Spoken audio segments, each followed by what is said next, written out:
yourself drop till your heart stops. Let this beat rock. Got a new clock and a new stock for this new rock.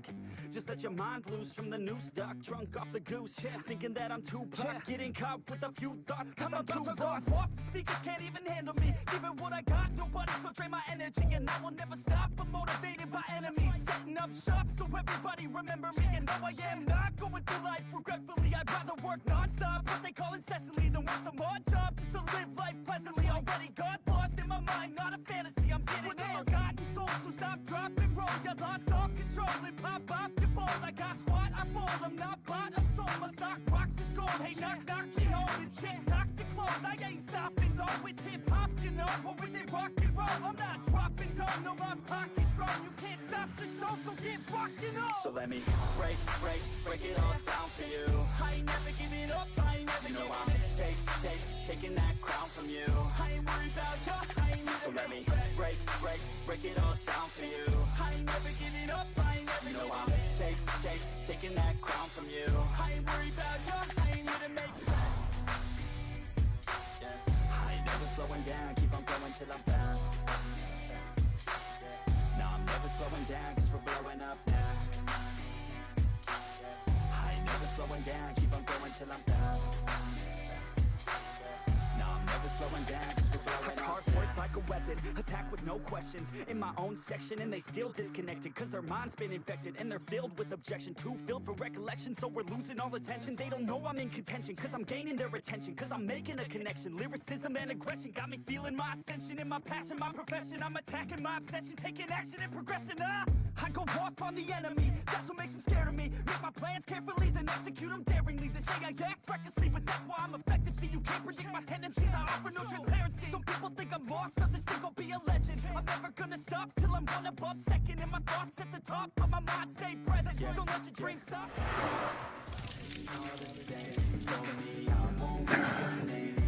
It's not about the fame, it's about keeping me sane. So I stay within my lane, feel my blood pump through my veins, feel adrenaline, no pain. Welcome all to my domain. Yeah, so let me break it all down for you. I ain't never giving up, I ain't never giving up. Taking that crown from you. I ain't worried about you, I ain't never. So let me break it all down for you. Yo, what up?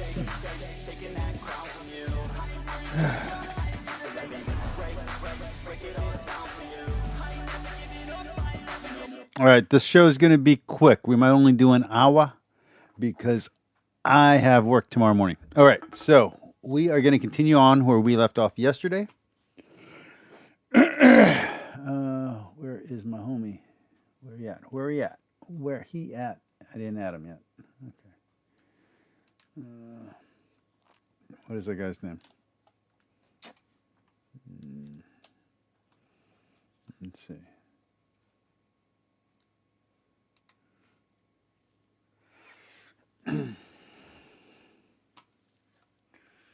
Has anybody watched Am I Racist yet? I want to go see that one. I want to go see Beetlejuice. I don't know what else. Uh-huh. Okay.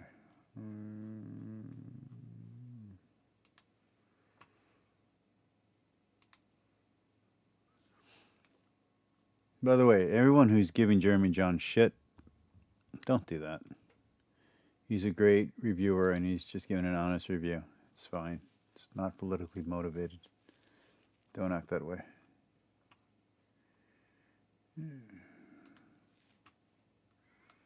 Where is history? There we go, history.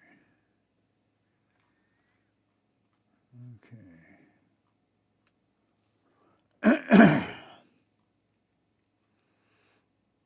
And yeah, I am going to buy Warhammer, but not yet. Right now, I'm broke. I also am debating getting Skater XL Session or Tony Hawk's. I don't know which one to get. If anybody here has an opinion, let me know. Uh-oh. It didn't save right.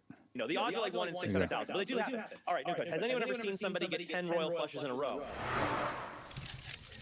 That's the key, right? Because if you've seen someone get 20 royal flushes in a row, yeah, my cheating brother-in-law. Now, why do you think that? Why can't you just be lucky? We live in an infinite universe. Who knows what can happen? We know deep down that's so improbable, it's got to be design, not chance. And that's the essence of the fine-tuning argument. That things like the strong nuclear force, the amount of entropy at the beginning of the universe, all the cosmological constants, the strength of gravity in empty space, these things are balanced on a nice edge. It would be much more likely if the universe came into existence under atheism, it'd be far more likely there is no embodied intelligent life. That's very surprising under atheism, but it's not surprising at all under theism. So I wasn't sure about continuing on with this video today, but Kevin Origin, I don't know, it's such a terrible name. He said if I continued on that he wanted to hear my reaction to the miracle stuff. Again, a reminder, I am a philosopher. I am trained in philosophy. I have been reading philosophy most of my life. And if I was going up against Trent Horn, I'd do fine, okay? Trent Horn has a master's.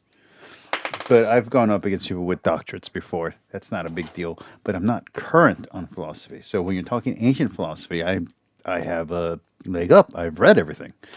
When you talk about modern philosophy, I haven't read shit. So I am as much of a thinker as I can be, as speculative as I can be. I am not up to date with current philosophy. I am just not. And to pretend otherwise would be extremely dishonest and deluded. So even if I disagree with this gentleman, Joe, he has, even if he's completely wrong, he has about a million legs up. I mean, it might be too much, but he's way more advanced in modern philosophy than or current philosophy than I am. So I just want to give him props right off the bat, and I don't want you to think that this is me trying to bring him down to my level. That's not going to happen. But anyway, here we go. Because God could have good reasons. At least he has reasons like there's 1 in 10 to the 120th power odds of getting to us without God. I'm sure God has a reason below that probability for creating embodied intelligent life. Right, so Trent says, I'm sure God has a reason below that probability for creating embodied intelligent life. Actually, Neil Manson criticizes precisely this sort of reasoning in his very nice article, How Not to Be Generous to Fine-Tuning Skeptics. A lot of people in the literature have made this sort of move where it's like, oh, I'm sure God has, higher than 1 in 10 to the power of something. 1 in 10 to the power of a large number chance of creating embodied intelligent life. Actually, Neil Manson offers some really interesting and probative criticisms of this in his article here. So I'd recommend checking out that article. Here are a few worries about the fine-tuning argument that kind of bothered my mind about this. First is theism's flat probability distribution. So it seems to me that the probability that the constants would fall within the narrow life-permitting range conditional on theism is just as low as the probability that the constants would fall within the narrow life-permitting range conditional on indifferent naturalism, since God could have gotten conscious moral agents given pretty much any sort of cosmos he created. After all, conditional on theism, God could have just altered the cycle. Find his case particularly convincing. Apologies to Apologetics Squared for leaving essays in his comment section. Hey, it's a service. I tell myself that. So that's one sort of... It's not a service. style of objection that does bother me. A second style of objection that does worry me or makes me less confident in these sorts of arguments is the multiverse objection, right? Given that you have a vast ensemble of universes which vary in their initial conditions and the constants of the laws of nature embedded therein, it's not terribly surprising that you'd get a universe. But again, unproven and speculative.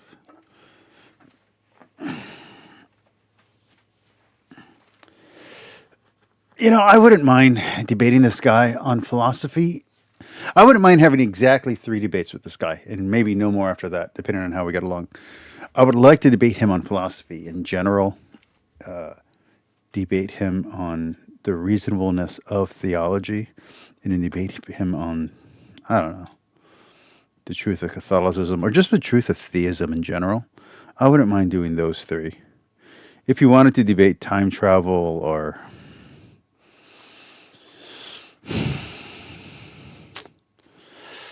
abstracts and the concept of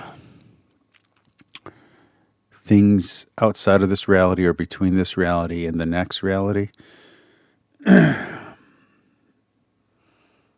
wouldn't mind debating him on something like non-existence, void, chaos.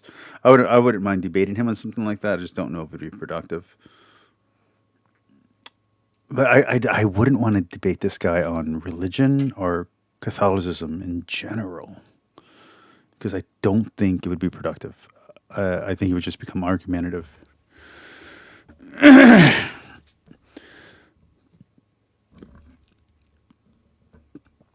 I don't want to say what I'm thinking, but let's just say it's not very nice.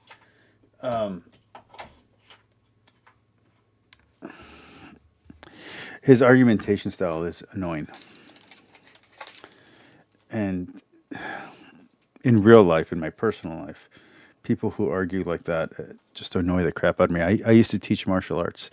I taught martial arts for a very long time, for well over 15 years.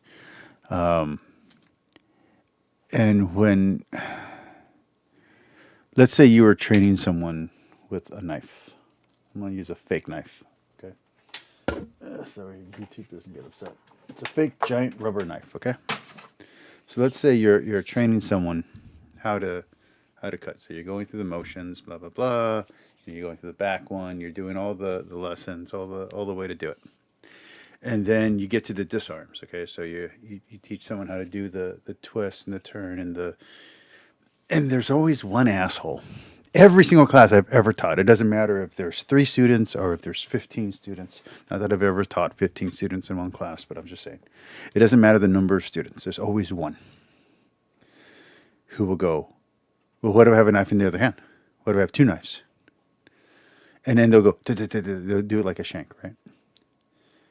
That's not the point of the lesson. The point of the lesson is not how to disarm 2 knives at one time. There is a lesson for that. You can learn that. The point is that if you're ever in a knife fight or in a fight against someone with a knife and you want a chance of survival and you don't have a choice, the number one lesson is disengage and don't engage. That's the number one lesson. Someone has, it doesn't matter if they have a knife, a gun, or no weapon whatsoever. The first thing you want to do is not engage. The second thing you want to do is disengage and escape. Okay, those are your lessons. If for some reason you cannot avoid engagement or you cannot disengage from the confrontation and they come at you with a knife, here is your best chance of survival. Not this is how you will survive. Not you won't get stabbed. You will get stabbed. You will get cut. You probably will have a tendon slice. But this is your best chance at survival. That's what it is.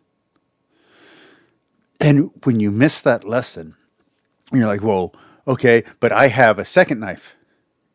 And you do the stupid stab thing with an empty hand when someone is holding the training weapon. And you're holding the training weapon in one hand, and then with a fake imaginary one, you're stabbing.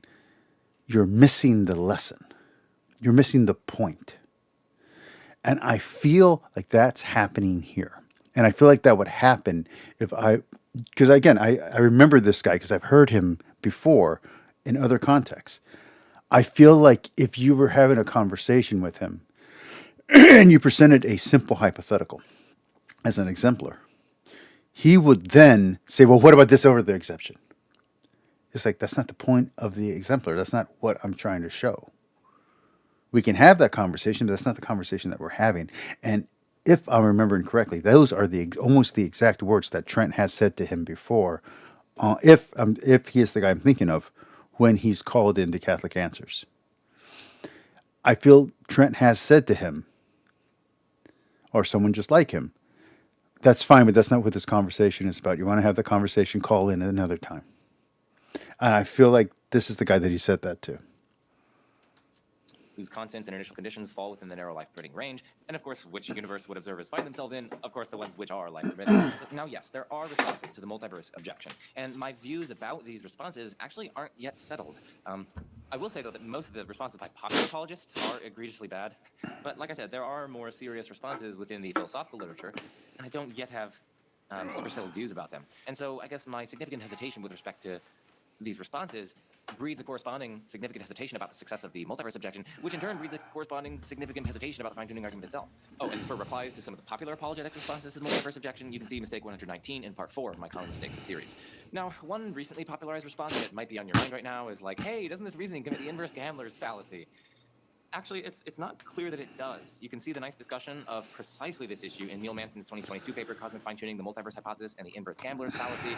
Neil Manson himself is not convinced by this inverse gambler's fallacy objection, and he has some... So Hume said no testimony is sufficient to establish a miracle unless the testimony be of such a kind I'm gonna for atheology. For the I'm gonna slow down this one because this is the one that Kevin wanted me to respond to. So I'm gonna slow it down. Okay. critique of natural religion. He was a Scottish philosopher in the 18th century and had some devastating criticisms of arguments that were not a very strong case against Stanger's denial of fine-tuning and the other elements that people try to debunk in it. Next one, let's talk about miracles. Does anyone know who this fun guy is? And again, just a reminder: this is a conversation to Catholic Answers supporters. And this is a Catholic Answers conference, so he's talking to true believers. He's talking to people who have bought in to his version of Catholicism and think he's right regardless of what he says.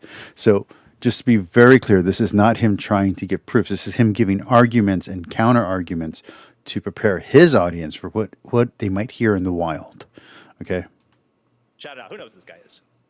David Hume. David Hume, the poster boy for atheology, for the critique of natural religion. He was a Scottish philosopher in the 18th century and had some devastating criticisms of arguments that were not necessarily Catholic or Thomistic.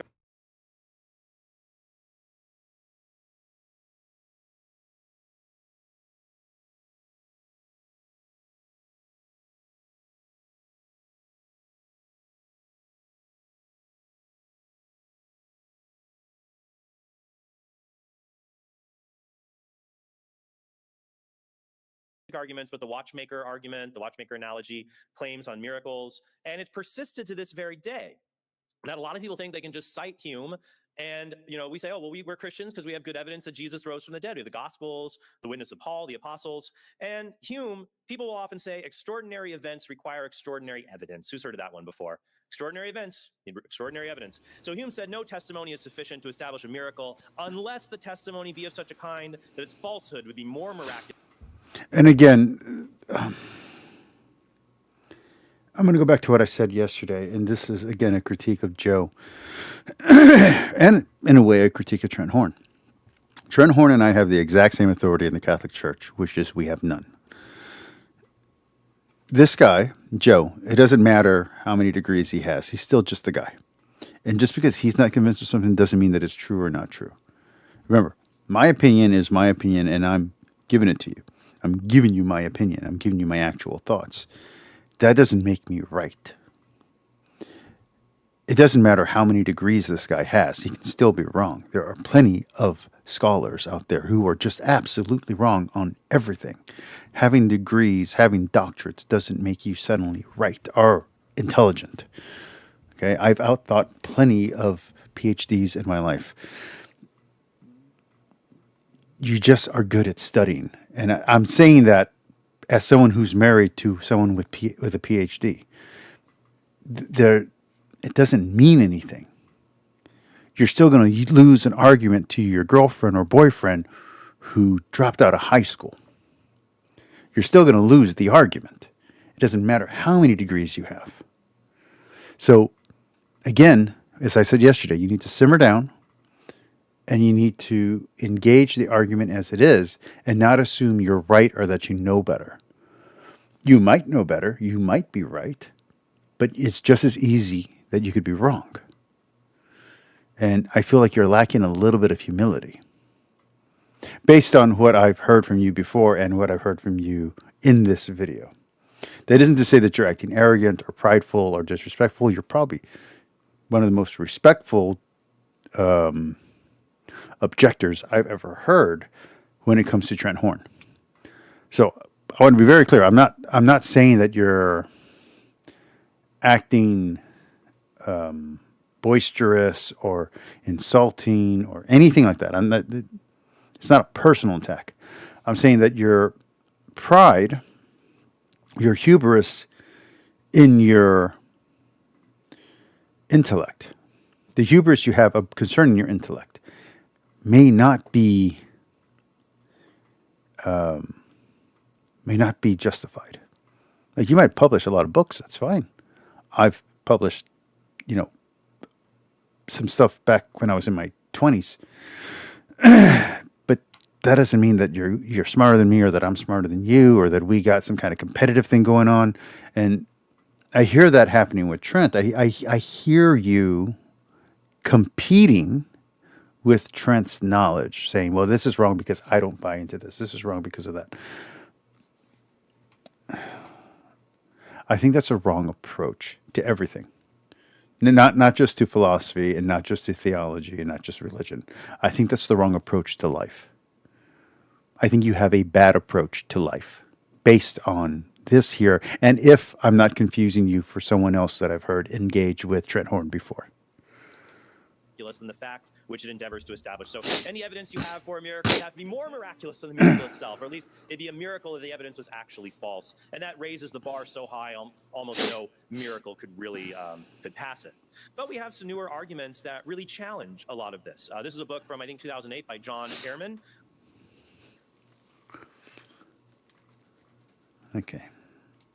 Called Hume's Abject Failure, the Argument Against Miracles. And while Ehrman is not actually very sympathetic towards Christian miracle claims, he does point out the errors that Hume makes in probability theory and calculus, which is something that was still developing during his time in the 18th century and would take time to develop in things like Bayes' probability theorem, which was developed by a Christian clergyman, actually.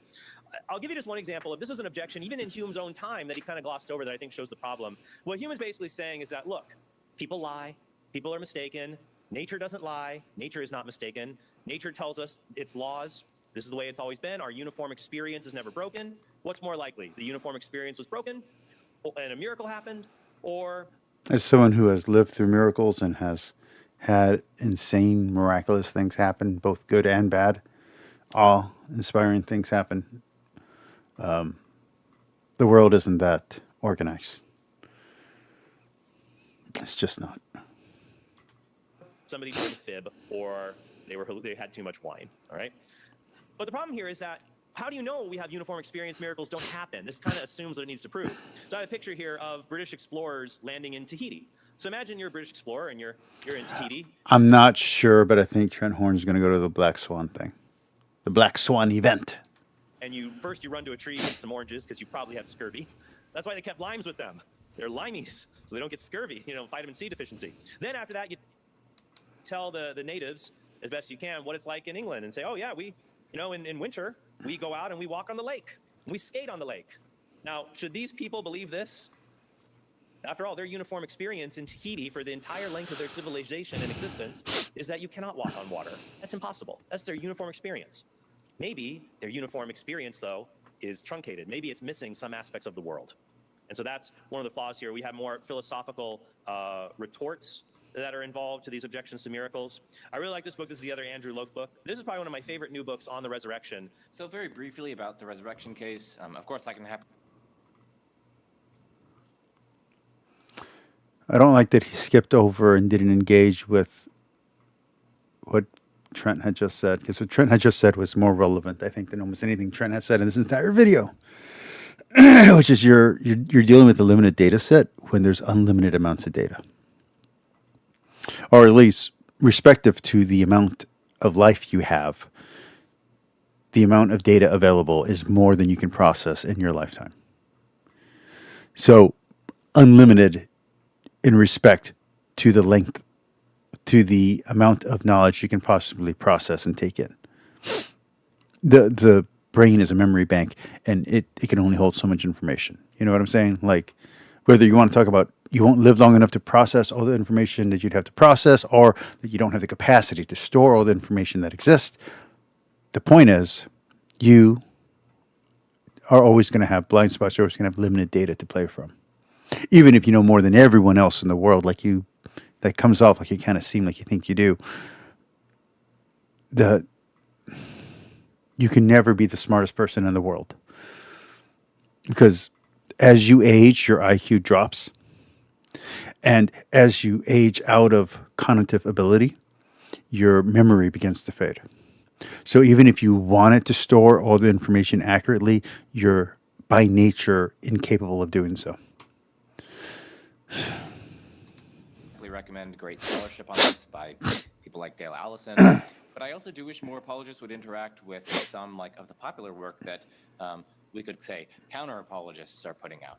So I know James Fodor has his RHBS model that he develops in his genuinely quite good chapter on Craig's resurrection case in his book Unreasonable Faith. That is Fodor's book Unreasonable Faith. Of course, Fodor in that chapter draws on extant scholarship in developing his model, but I do think it would be fruitful for apologists like Trent to really sink their teeth into that chapter and this more kind of popular counter-apologetic sort of thing, because that too is also influential with a lot of people. So I think it'd be fruitful for both apologists and counter-apologists to interact on this sort of matter. And so, yeah, like I said, I think it would be fruitful for apologists like Trent to really sink their teeth into James Fodor's chapter there, take it. I'm hoping that this gets better because I'm playing it at regular speed and this is becoming unimpressive and we're 25 minutes into this video. I have miracle claims that I use as a basis for my faith, so I want to hear him object to miracle claims. If I don't get that, I don't know why I'm playing this at normal speed. I realize it's not on him, that's on me for choosing normal speed, but Kevin wanted me to respond to this part of the video. This is the part of the video that I'm most interested in, as this is the part where I believe, this is some of the basis of my belief. Not the basis of all, because I believed before the miracles, but you get what I'm saying. I didn't become a Christian until after the miracles, put it that way. Or not all of them, because some of them are still happening. But I became a Christian after the miracles, even though I was baptized Catholic, left the church at 13, didn't come back until 33. Okay? It seriously and maybe even publicize their responses. I think he is also often willing and open to debates and discussions on this topic. So I'd be willing, in fact, to host a debate between Trent. Let me know down there if you're ahead of the alleged miracle at Fatima. Oh, and also I do know that James Fodor, Camille Gregor, and a number of others actually looked at this book and gave a number of criticisms in one of their very long streams. Of course, obviously, I don't agree with absolutely everything that they said in that stream, but I do recall them making actually some very salient and probative points in response to this book. They kind of systematically proceeded through a number of points made therein and criticized the argument therein. So I will also, for patrons, I'll also add a link to Just that, there's also, I think there's other miracles that we should appeal to show God acting in history. One of my favorites is the miracle of Fatima, for example. 30,000 people after the apparition, the appearance of Mary at Fatima, witnessed.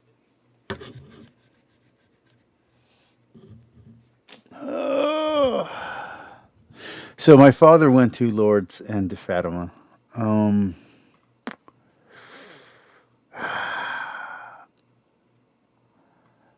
I know one of them is not an official. It's not official, and it might be discounted or disproven.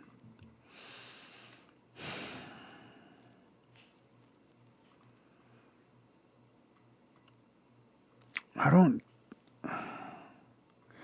So I have an issue in apologetics especially back when I was pro apologetics before I became anti apologetics, which is the whole theme of this channel now, where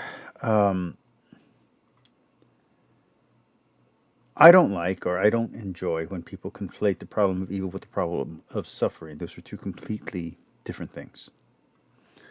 And in fact, a disease or a virus in itself is not evil. It's a process of life. It's a bioprocess. Mutation is not evil either. Evolution is not evil. So I'm already peeved at where this is going. I think a vision and a miracle are two different things. I don't think a vision is a miracle. I'm just being very blunt. I don't think a vision is a miracle. I'm not saying visions aren't real. I'm saying I don't think a vision is a miracle. I think it's a completely different thing. It's the miracle of the sun dancing, moving in the sky. It had just rained and people's clothes were dried in an instant. To be fair, my family, when they did their pilgrimage, saw a dancing sun as well. And it was reported on my newspapers very soon to the event. It had a lot of eyewitnesses. You can probably find people, maybe survivors of it. At least you could find people who immediately knew these people, children, grandchildren. So how do we explain this? I think this is good evidence, not just for God acting in history, but also for the Catholic faith itself. There's an excellent article published in 2020 by two Catholic philosophers. Trent. Bad Trent. Someone get a squirt bottle and squirt him. Squirt him in the face with a bottle. philosophers, Tyler McNabb and Joseph Blotto, call Mary and Fatima a modest C-inductive argument for Catholicism. I love philosophy. And the argument here is that, hey, we're not... I don't know if this should be called philosophy. It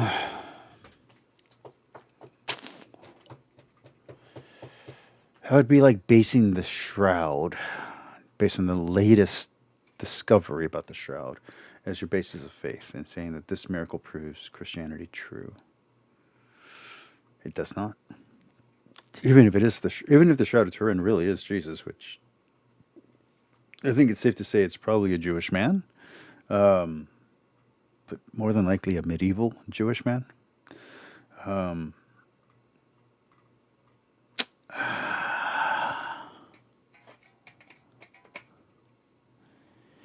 It can be true, and it can be Jesus' blood on there, but it could also be a forgery, or it could be a forgery replicate, or it could be a replication of an original that doesn't exist anymore, that may or may not be a forgery.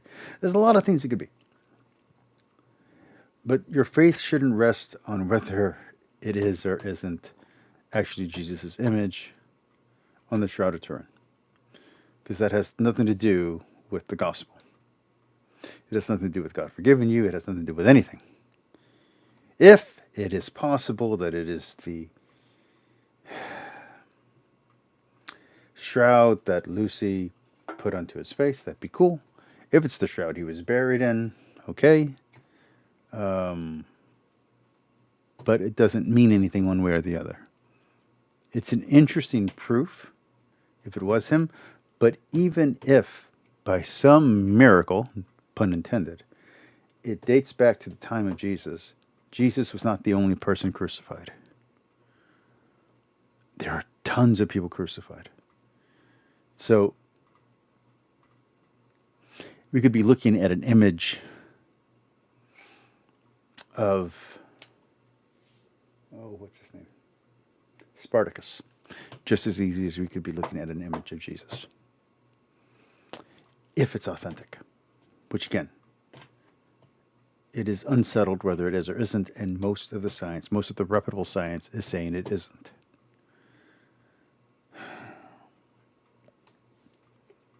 So, while a vision can be powerful, and I would say that the dancing sun also falls under vision, not under an actual event. Well, there could be an actual event. I mean, meteorites happen, shit happens all the time. Atmospheric changes could happen. Fine. But let's assume there's no atmospheric change, so there's no ozone freaking vibrating the image of the sun at this exact location. And let's just assume it's a vision. A vision in itself is not a miracle. A vision is a sign. And that sign could help you believe or not believe, or could direct you in a light, or could just tell you something, or tell the people who are witnessing it something, or the people you're relating it to something. It's a sign. I wouldn't call it a miracle. And even if it is a miracle, it doesn't prove Catholicism true. But if it's not a miracle, and it's just a vision, as I said, or if it didn't happen or some kind of delusion, if you put all your coins, put all your chips on it, equating the truth of God, if that's disproven, you have nothing to stand on if you're basing your faith on it, on the miracle being true. On the other hand, if the miracle is a sign and it's meant for a specific person, it can help your faith grow, all good and dandy. But it's not the gospel on its own. Constantine receiving a sign and getting victory is amazing and great and good for Christendom and good for the future history of the church. Great. But that happening doesn't make Jesus rising from the dead true or false. It doesn't make it true or false. The miracle of Constantine's victory does not make Jesus rising from the dead true or false, does not make God real or fake or imaginary.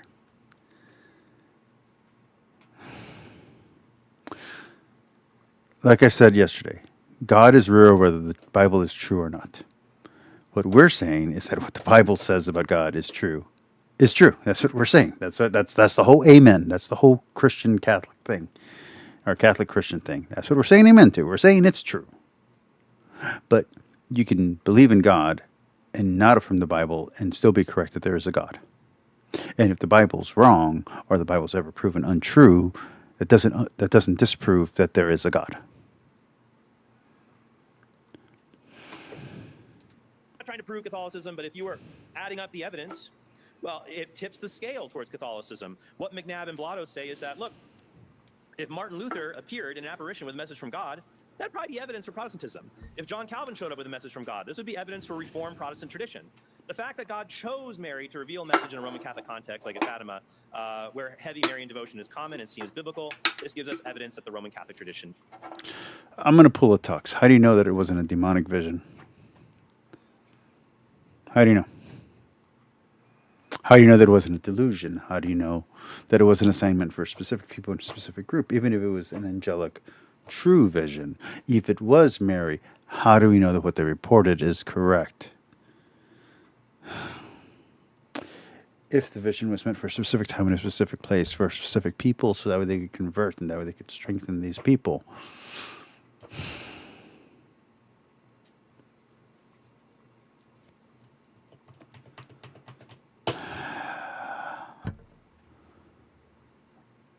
Again, I am someone who has had miracles happen in his life. I am not someone who disbelieves in miracles. This is not good argumentation. Is correct. So we have philosophers taking things that are near and dear to us as devotions, using rigorous philosophical analysis to present it as arguments both for belief in God and belief in the Catholic faith itself. All right, so on to the alleged miracle of Fatima. So ultimately, I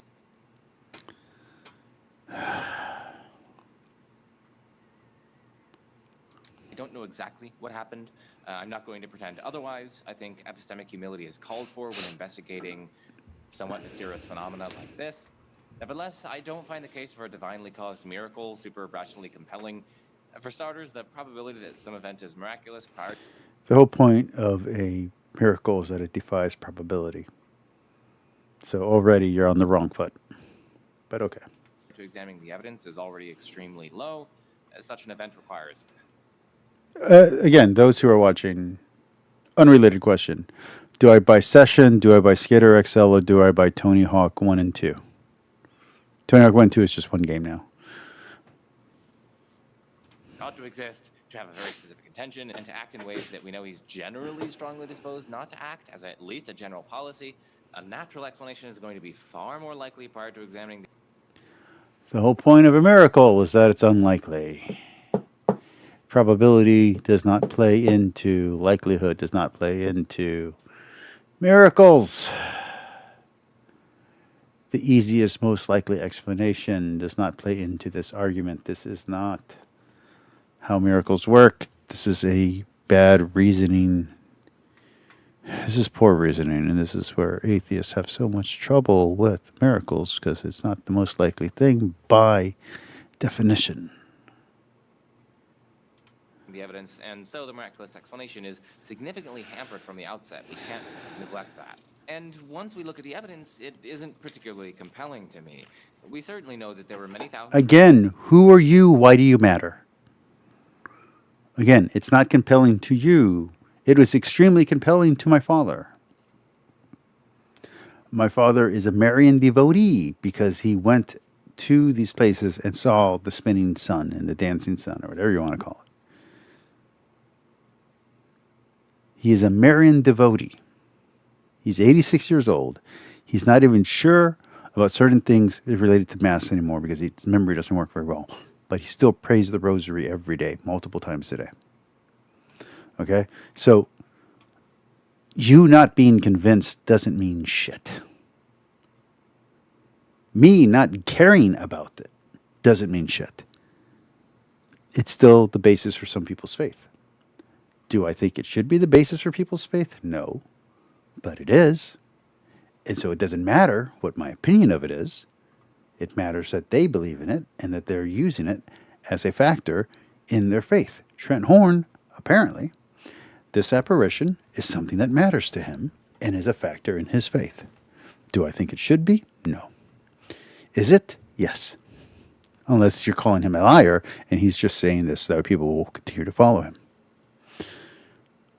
But based on what you've said about him so far, I don't think you think that about him. Gathered together in Fatima, many of whom reported seeing strange solar phenomena. What exactly happened is hard to tell, as the reports are conflicting. Some people said the sun appeared to dance, others that the sun zigzagged, others that there was a colorful lights display Which are all also ways to say that the sun danced. These are all multiple ways of saying the same thing. around the sun, others that the sun came roaring to the earth and then flung back into the sky, others that it kind of became like silver, that it was kind of like spinning, sort of, and still others said that they saw nothing at all. So Again, everything but the last one is just saying the sun danced. So you're being over literal and obtuse now because you don't like that this pushes against your narrative. But again, as someone who believes in God and believes in miracles, I don't necessarily think that the apparitions are necessary for faith. And if they are, then that's necessary for an individual's faith, not for the faith of the church, because the faith of the church lives or dies, rises or falls on whether or not Jesus resurrected. If Jesus resurrected, it's all true. Jesus didn't resurrected, we got it all wrong. We as Christians, that is. and I don't doubt that many thousands of people gathered together for a non-specific miracle predicted in advance to occur that day. And nor do I doubt that something unusual probably happened, as evidenced by some of the strange reports mentioned above. I just don't see a particularly compelling reason to think that something miraculous specifically happened. Why not instead? Me and you, like I said, if we're going to engage, which I don't know that we should, but if we do, and I wouldn't mind it if we did, I would like to debate on what your definition of a miracle is, because I can give you examples from my life of miracles, and then we can argue about it. Instead, cite a concoction of purely natural factors, like strong expectation of something happening in a religiously charged context, which we know can influence the way we perceive things, together with staring at the sun causing photoreceptors and eye muscles to fatigue and overstimulating the visual cortex, phenomena, some fact, unintentional or eyewitness, various details in the testimonial reports. The goal is simply to briefly gesture towards a schema for how the various reports seem in principle. You cannot find a structure or a scheme for a miracle. You can't test God. You're actually told not to test God. If you do, you're not going to get a miracle. It's not going to happen. God is not a genie. God does not do tricks. He's not magic. So whatever your understanding of a miracle is seems to be flawed based on what you're saying right now. Amenable to not terribly implausible naturalistic explanation. Also, even if the naturalistic schema here doesn't provide a particularly satisfying explanation, remember that it starts. And a natural, or the possibility of a natural explanation doesn't mean that the natural explanation is how things went. This is not a video game. This is not a book where the easiest or simplest solution must be true. No, in real life, complicated, complex things happen.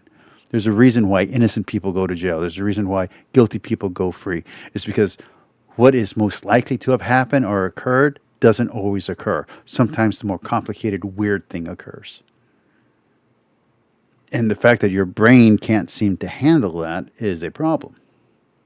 Not just a problem in this conversation, but a problem if you're going to call yourself a philosopher. And again, I've argued with some big names, so I'm not scared to say that to you. You're clearly better informed at philosophy than I am. You have a much stronger understanding of the current philosophy landscape than I probably ever will, because I have 330 church father writings to read still, which means I might never get to the point where I'm going back into modern philosophy. Kierkegaard might be as far as I ever get to modern philosophy. You know, that's a thing. That's a sacrifice. But just because you're going to know more about this than I might ever will doesn't make you right. And just because you have a problem with Trent Horn's reasoning doesn't make you right. even if you're correct that these blind spots are blind spots in Trent Horn's reasoning, he can still be right while getting the formula wrong. It is possible to be right by mistake or by coincidence or by chance. And you know that. Starts off far more likely to advance than the miraculous explanation. Oh, and another thing to mention here, I've seen some people push the argument that, well, hey, we have no reports of eye damage, so isn't that, either that in and of itself is miraculous, or at least in small part, okay? I think there are at least 3 replies to be made here. First, I'm not sure that we have no such reports of eye damage, since even if people did martyrs, it's embarrassing to admit that you think to report on in any case. Plus, they... I'm not going to get too deep into this, but I had diabetic muscle loss. I lost my ability to walk. I prayed, and I gained my ability back. My initial return was 1 minute. I could walk for 1 minute. I couldn't lift more than a half a pound, not even a quarter pound, with my legs. After a year of work, I was able to walk and run and lift. Within another year, I was able to lift more than my body weight with legs and with new muscle, with baby muscle, basically. The muscle that atrophied is never coming back, so I'll never be as strong as I once was. But I can run, I can hike, I can bike, I can skateboard. And every time I will go away from that, I feel terrible. So I want to keep that as long as possible. So I'm very grateful for the gift that God gave me. I'm very grateful for this second chance, and I'm trying not to waste it as I'm doing a 40-day challenge for those who are interested. But that is only one miracle among many miracles that me and you can debate and talk about. Didn't have the same level of access to eye doctors or the same quality of medical documentological conditions, looking at the sun to the retina or parts of the brain, etc. And again, Wikipedia is only ever a skeptical explanations of this from a naturalistic perspective, and actually some interesting points are brought up in the section that I hadn't come across before and that I didn't delve into here. Also, a Christian and miracle defender named Caleb Jackson to get going through very than many such Catholic circles lead on. Circles, pointing out that the evidence for them is typically much weaker than many such Catholic. So, Kevin is actually a gentleman who I want to have on my channel. We were going to talk about this video together. We are not, because he has work. I do have work as well, but I don't know. I'm crazy. So I'm taking the chance. I'm doing this stream before I go to bed. Catholic circles lead on. In fact, I'll just play a short clip from a different video they did together. In general, are you a full Fatima believer, or do you have some doubts? I'm interested to hear your thoughts on Fatima. Yeah, so I would say, generally speaking, I have my doubts on that, not because I have any a priori disagreement with many apparitions, but I do think that the evidence there is questionable. Now, I do know there have been few apologists who've argued for it. There was Tyler McNabb had a paper a few years ago where he tried to draw a line to connect that with like the truth of Catholicism if Fatima was true. But in general, I've found the evidence for it to be very, very questionable in terms of, you know, it's not like some of the other ones where this is a multiple event thing. Now, you do have the Virgin Mary. So just for the audience, Fatima is an alleged event where 3 separate children in Fatima, Portugal, 1917, claim. Let me ask this, not to Kevin. Me and Kevin will have our own conversation at some point in the future, but to Joe.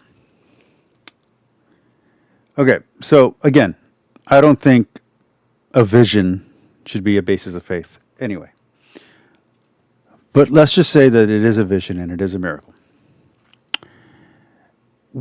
How many apparitions, because let's say just one apparition isn't true, or 2 apparitions that you don't agree with aren't true. But let's say even one apparition is real, is true. How many apparitions have to be true for you to believe they are true? You get what I'm saying? Is one apparition enough proof for you? Or do you need multiple? So let's say only one apparition is real. Oh, let's say 2. Let's say Jesus showing up, and then whatever the first time Mary showed up.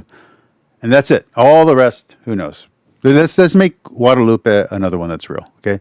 So you have Guadalupe, you have 3. So you have 3. You have 3 total apparitions. Is that enough for Christianity to be true for you? Is that enough for the message of the Catholic Church to be true for you? How many do you need? Because to me, no amount of apparitions or visions equal the Catholic Church being true. The Catholic Church is true whether or not the apparitions are true. The apparitions, I believe, some of them are real apparitions. I believe some of them are real visions. I do believe visions exist. I do believe miracles happen. That doesn't mean that I believe everything that's called a miracle is a miracle. That doesn't mean everything that's called a vision really happened. But you don't have to have all of them happen for it to still be possible and for it to still have happened. People can have a vision. People have had visions of many things. So,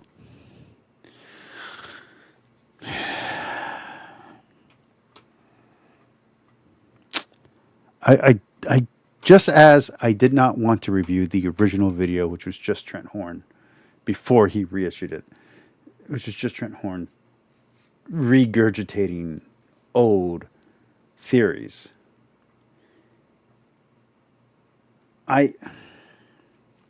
If Kevin hadn't asked me to do this video, I would not have done this video. Not this video today. I'm saying both parts, both yesterday and today, because you're not saying anything, Joe.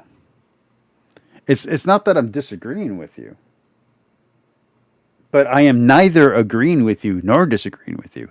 I can at least agree and disagree with some of the things that Trent has said, especially in this video. There are things that I don't think should be on this list. I do think the miracle thing should be. I don't think we should conflate visions with miracles. I don't know that Lourdes is happened. I don't know that Medjugorje happened. I know that some of them are declared real. If it's declared real and the church says it's real, that's good enough for me. Whichever one has been declared real by the Catholic Church officially, I'll go with. Whichever one the church has said is plausible by the Catholic Church, I'll go with. Whichever one the Catholic Church has said didn't happen, I'm good with that. It didn't happen. My faith does not rest on whether or not a vision or an apparition happened. That Virgin Mary appeared to them and conversed with them on several occasions. And on one particular occasion, they predicted that there was going to be a miracle for everyone to see. So I think it was in October of that year, 1917. Crowd of 30,000, very large. I think it was 30,000 or so, tens of thousands of people gathered there, and these children announced this "Look up in the sky for a miracle," and people did, and they saw the miracle of the sun, as it's called. Now, what that miracle was is part of the contention because people saw different things. Some people said that the sun looked like it was coming closer. Some said it changed color. Some said it zigzagged.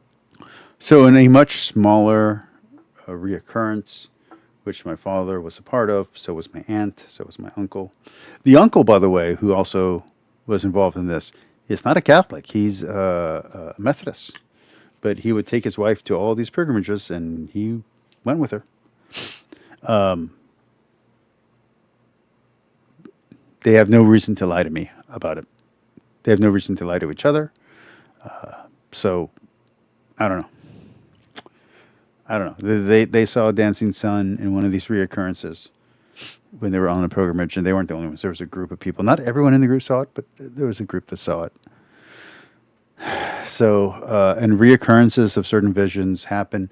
The stigmata, for instance, so the stigmata should be here, based on modern science.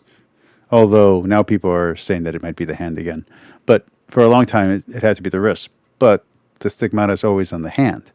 Well, after that became a thing with, I believe it was Padre Pio, now more people have gotten the stigmata. So reoccurrences happen.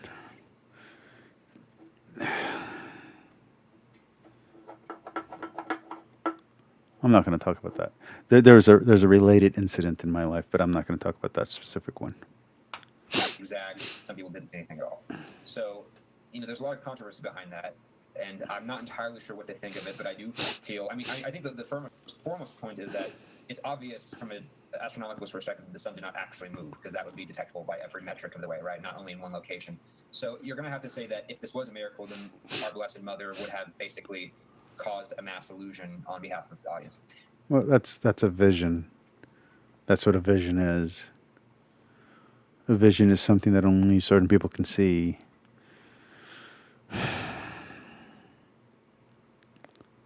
But I feel like if you're going to get into that territory, we're saying, well, God or Mary is causing people just to have a massive illusion of something that's not there. That really, I think, strikes from hunger in terms of being a little bit ad hoc, right? Let's like, That's not ad hoc. That's what a vision is. What do you think a vision is? I don't understand where some of these secular people are coming from about, a miracle is having someone's arm grow back, or a miracle is, I don't know. There's a few other really stupid things. There's one of the oldest miracles on record is this lady who, the way it's described is way over the top, but there's probability in the story. So, one of the first martyrs, one of the first saints, was being tortured, badly abused. It was a girl. Her compatriot, a guy, was already killed. May or may not have been some other nuns involved as well who were also killed. And when the axe went to cut her head off, it didn't break through her, or the sword didn't break through. When the next guy tried with a different weapon, with an axe, didn't break through her skin. Eventually, she died from the hemorrhaging, from the blows. But it turned out that she wasn't dead. She was just enough life for her to heal up and be taken care of. She bore the scars, all that kind of stuff. And while that sounds impossible or improbable, people did survive executions. So it's not completely out of the realm of possibility. It's out of the realm of probability, but not possibility. And this is where you might hear Kip in the back of your head, you might hear Dan in the back of your head, that it's not probable. That's what a miracle is. A miracle is the improbable happening to you individually. And the more people it happens to, the bigger the deal is. But there are people who crucify themselves on a regular basis in celebration of Jesus Christ.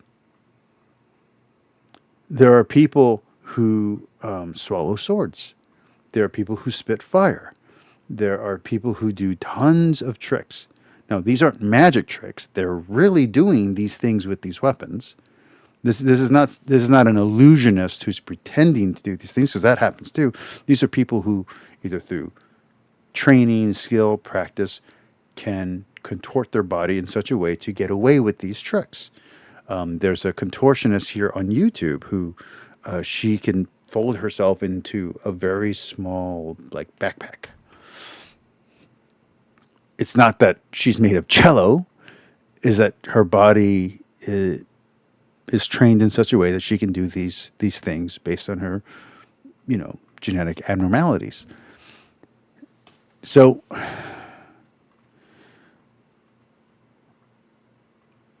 we almost get into the transgender versus orchid conversation, which is that there are people who are the third gender.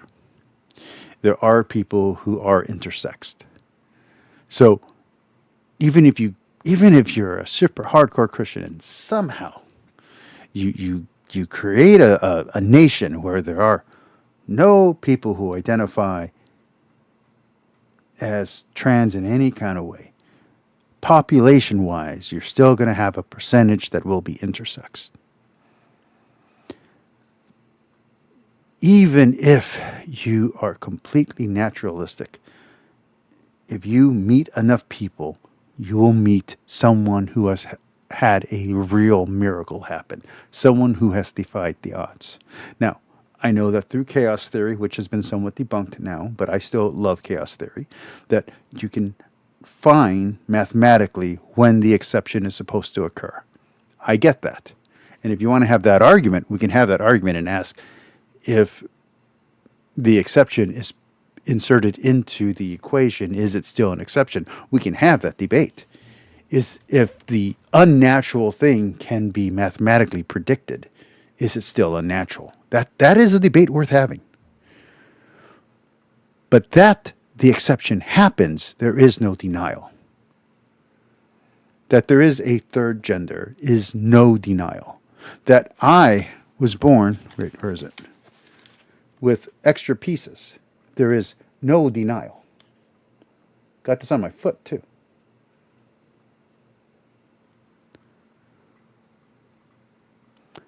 that I was born preemie. And preemie to the extent that I should have been dead, and I'm not. There's no denial. I'm still here. That I had a 14A1C and I'm still alive. These are facts. These are things on paper we can check. So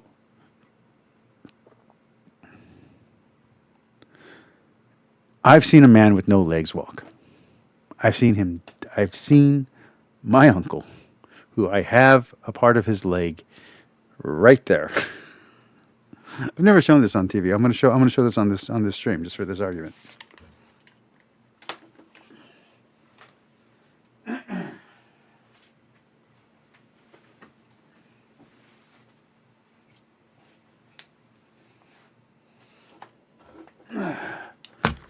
The man who taught me martial arts. This is his leg.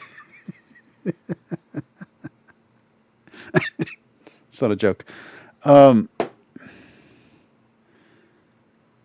His diabetes was really bad. He had lost his legs. He had lost one leg and then the second leg, and he wasn't responding well to therapy.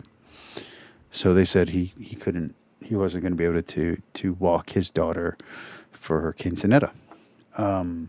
He didn't just walk her; he danced with her. After the event was over, he didn't keep using both legs, both fake legs. He couldn't keep going with it, but he was able to do it for that event that was important to him. What happened to him after that? Not so great, but great miracles and great tragedies happen, and great miracles and great tragedies are exceptions. Not everyone's life is so destitute and so destructive that a major, massive tragedy happens to them, let alone multiple ones. But I've met people who that is their life. And not everyone has great things happen to them, but I've met people who that is their life. I'm pretty sure everyone who watches this channel knows at least one person that won the lottery. Yeah, mathematically, very unlikely to happen to you. But that doesn't mean it never happens. Somebody wins every time, roughly abouts. It's very unlikely to get struck by lightning, but somebody does get struck by lightning. So I think Trent going to Fatima or Matagorgia or whatever it is that he picked was a mistake in his argumentation. But again, he was talking to people who are true believers and who believe the same thing that he believes, and believes that if he says it, it's true. So I don't think he cared about how you or I are going to react to his choice of miracle that he used as proof. Because he wasn't talking to us. He wasn't addressing us. He was addressing people who already agreed with him. Oh, you have a vision or hallucination that God's causing. Well, maybe he is, but if we're agreeing that it's a hallucination, it seems to talk to posit that it's God causing it, right? And if you already have other examples of people having mass hysteria or mass illusions of this kind of way where people see something that's not really the way that it's reviewed, then for those who are curious about my survival from my cancer scare, I found the medicine pack today. So I might show that on screen in a little bit. I think that gives reason to doubt. And I do know there are other cases where people have gone to places like Medjugorje or other Catholic holy sites, and they've stared at the sun intentionally to see a miracle, and they've replicated that thing, and they usually get eye damage afterwards. And doctors have been saying, don't do this because it's really dangerous. So yeah, if the miracle comes down to a bunch of people who are expecting a miracle, where you amp up in this kind of predisposition, who look at the sun for a little bit and start seeing things.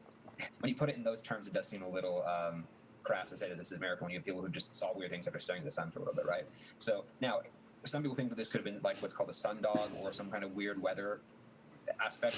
By the way, I've personally witnessed what's called the Texas Lights.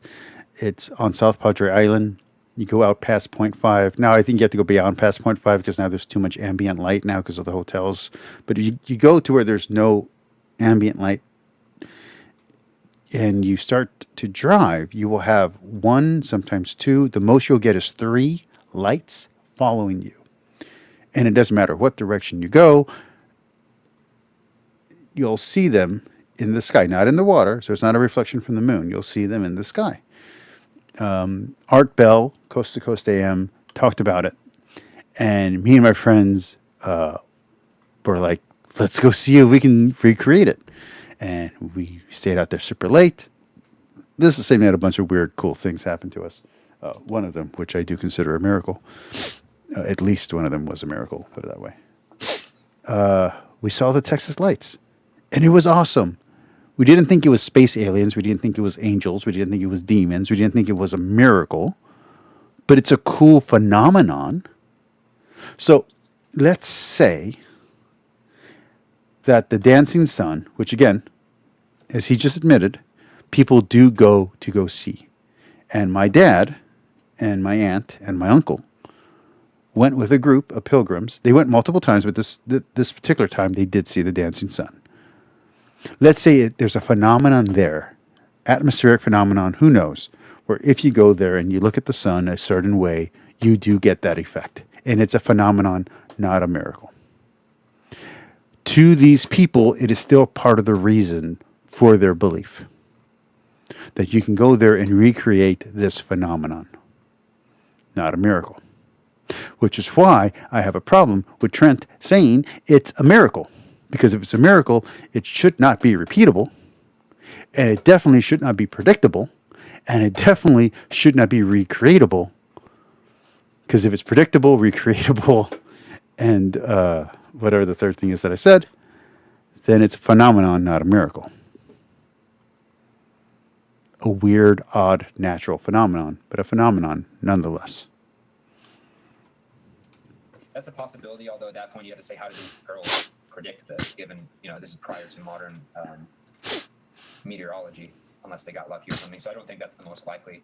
But you also have this issue of like the 3 secrets of Fatima, right? Where it's like there are these predictions that were given, and most of them were, there's either question in terms of when they were released, or whether it was after the fact of an event happening like World War I or World War II, or they were things that were very broad, that were sort of, something that anyone could have predicted, essentially, like one of the world wars at the time. And I think one of them was about hell, but it's this very kind of medieval-esque version of hell, where it's like we saw people in fire and demons torturing them and stuff like that, which is a very, late view of hell. That's not the view traditionally held by most theologians, right? It's a very medieval view of hell. So I think for all those reasons, I would be very skeptical. I'm going to go blow my nose. I'm sorry, guys. I'll be right back.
Sorry about that, guys.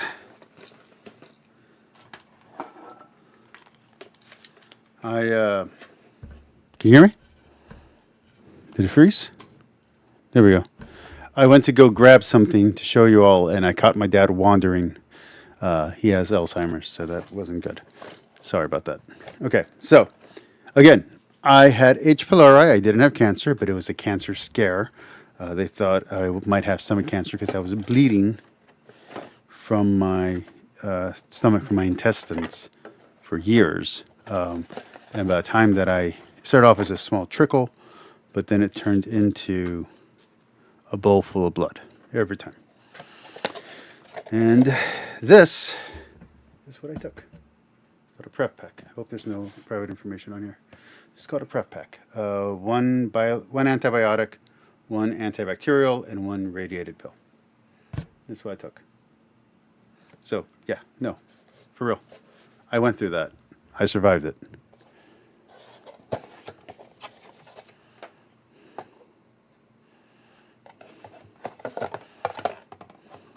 And I also had to take this weird cream for a fungus that was because of these things to prevent any growth of kind of like super dandruff. It was all related. It sucked. Okay, let's continue. Of affirming Fatima. Now, I will say there are people who've gone to Fatima as a shrine, just like Lourdes, which I know we're going to get into, who have been healed in pretty impressive ways. They don't have a whole system set up like they do in Lourdes there, but people go there and claim they get healed. And there's at least one or two, I think, that are really interesting that I have a hard time explaining by that regard. Whether I think it was Our Lady of Fatima that caused it is perhaps a different story. And then you get the weird thing of, could the apparition be fake, but the healing be real, and maybe God's healing someone just out of compassion for their faith regardless of that? You could. I think you're stretching credulity there a little bit, but yeah, there's a lot of questions. Credulity? General thoughts on the miracle of Fatima. And it's also not, I mean, people do use that for resurrection arguments too, like the appearance of the 500, right? Could have been something like Fatima. We don't know any of the details about it in that. The last one I want to discuss is the moral argument. This is William Lane Craig's version of it. Similar ones to C.S. Lewis. If God did not exist, objective moral values and duties do not exist. But there are I don't think the moral argument is a great argument. I think an argument from practicality, utilities are much better arguments than the moral argument. objective moral values and duties, objective morality. Therefore, God exists. One of the weaknesses of this argument is that you have to cover a lot of ground. In order to make a successful moral argument for the existence of God, you'd have to show other secular moral theories cannot account for objective morality. So you have Eric Wielenberg, for example. This is his Platonic objective morality, value and virtue in a godless universe. Walter Synod Armstrong has a whole book, Morality Without God. To make it, and I think you can do this, but it's a lot of work to try to show, hey, these secular systems can't account for objective morality. Like I said in my dialogue with Jimmy, it's easier to defend a modest conclusion than a very strong one. So one that we can do that philosophers of religion are looking into are abductive moral arguments. Inference is the best explanation. So saying, look, even if you could have objective morality without God, God is the best explanation for interesting features of morality. All right, so with respect to the moral argument, I mean, definitely check out my very recent video with Swan Sona, I think on his channel. I think it's called Intellectual Catholicism, wherein I explain quite extensively why I think the moral argument fails, and wherein I respond to Gavin Ortland's semi-recent video defending the moral argument. That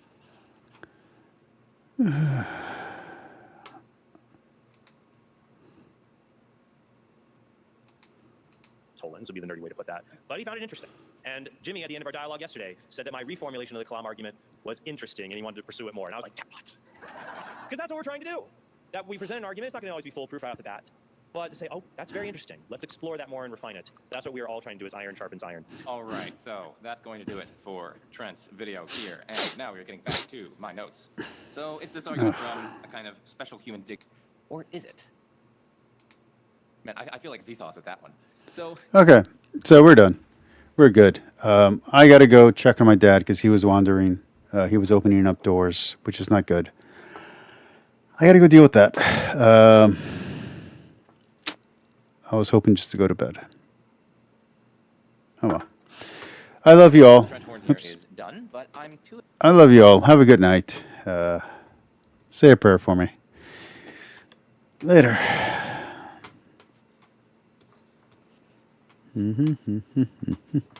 I don't feel like music. Well, we'll do some of the music anyway.